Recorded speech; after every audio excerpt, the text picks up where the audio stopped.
Dəfələrlə baxdığım bir filmə yenə baxıram və bu ifadə bəyəndim. İndi baxın.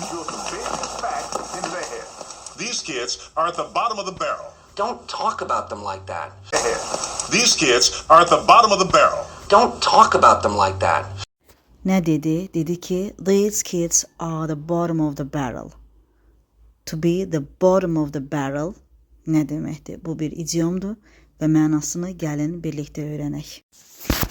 Belə ki, ingilis dilində bu ifadə ən pis, ən keyfiyyətsiz, ən aşağı səviyyəli bir şeyi və ya bir kəsi bildirmək üçün istifadə olunur. Sözbəsöz tərcümə etsək, çəlləyin dibi mənasını ifadə eləyir. Yəni, hər hansı bir qabın, belə deyək də, ən dibi, ən pis hissəsi, ən keyfiyyətsiz hissəsi mənasındadır. Təbii ki, bizə bədii tərcümə lazımdır.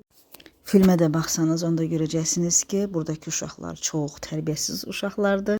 Heç özlərini, belə deyək, apara bilmirlər, özlərini yaxşı aparmırlar cəmiyyətdə, ümumiyyətlə məktəbdə.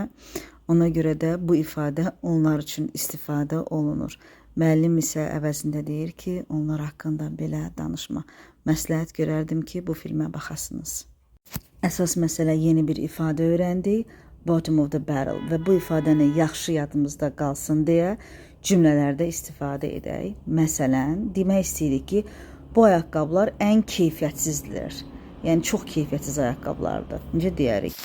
Deyərik ki, these shoes are the bottom of the barrel.